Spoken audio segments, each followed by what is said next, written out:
നമസ്കാരം. ആരിഫ് മുഹമ്മദ് ഖാൻ മൂർഖനാണെങ്കിൽ ആർലേക്കർ രാജവെമ്പാലമാണെന്ന കാര്യത്തിൽ യാതൊരു തർക്കവുമില്ല. ആരിഫ് മുഹമ്മദ് ഖാൻ തുടങ്ങിവെച്ച വിവാദം രാജേന്ദ്ര വിശ്വനാഥ് ആർലേക്കർ ആവർത്തിക്കുമോ എന്ന ചോദ്യമാണ് പല കോണുകളിൽ നിന്നും ഉയരുന്നത്. അതായത് പുതുവർഷത്തെ ആദ്യ നിയമസഭാ സമ്മേളനം ആരംഭിക്കുമ്പോൾ ഗവർണർ സഭയിൽ വായിക്കേണ്ട നയപ്രഖ്യാപന പ്രസംഗത്തിന്റെ കരട് മന്ത്രിസഭാ യോഗം അംഗീകരിച്ചു കഴിഞ്ഞു. 17നാണ് സഭ തുടങ്ങുന്നത്.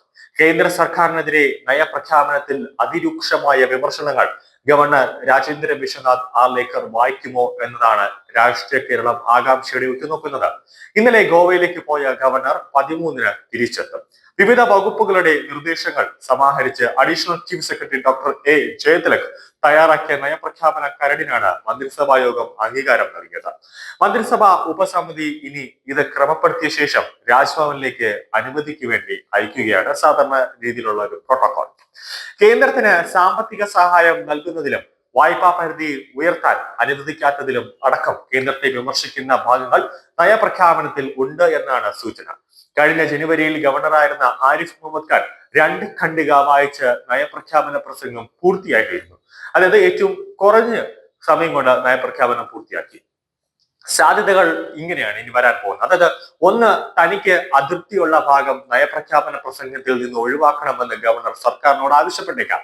2, നയപ്രഖ്യാപനത്തിൽ ഭേദഗതി വരുത്താനാണ് ഒരു നിർദ്ദേശം. അത് ഒഴിവാക്കണോ എന്ന് തീരുമാനിക്കേണ്ടത് സർക്കാരാണ്. 3, വിയോജിപ്പുള്ള ഭാഗങ്ങൾ വായിക്കാതെ തന്നെ ഗവർണർക്ക് വിടാം. മുഴുവൻ വായിച്ചില്ലെങ്കിലും തുടക്കവും ഒടുക്കവും വായിച്ചാൽ നയപ്രഖ്യാപന പ്രസംഗമായി അത് കണക്കാക്കും.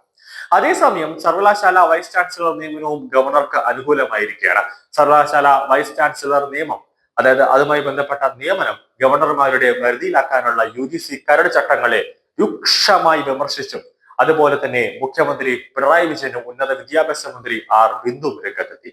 ഉന്നത വിദ്യാഭ്യാസ മേഖലയിൽ സംസ്ഥാനങ്ങളുടെ അവകാശങ്ങൾ പൂർണ്ണമായും ഇല്ലാതാക്കുന്ന ഗൂഢ പദ്ധതി ഒളിച്ചു കടത്തുകയാണെന്നാണ് മുഖ്യമന്ത്രി ആരോപിച്ചിരിക്കുന്നത്.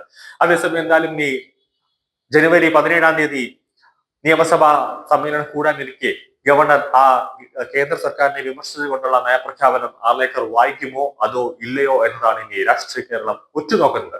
എന്തായാലും പിണറായി വിജയൻ ഏറെ നിൽക്കുമെന്ന കാര്യത്തിൽ യാതൊരു സംശയവുമില്ല.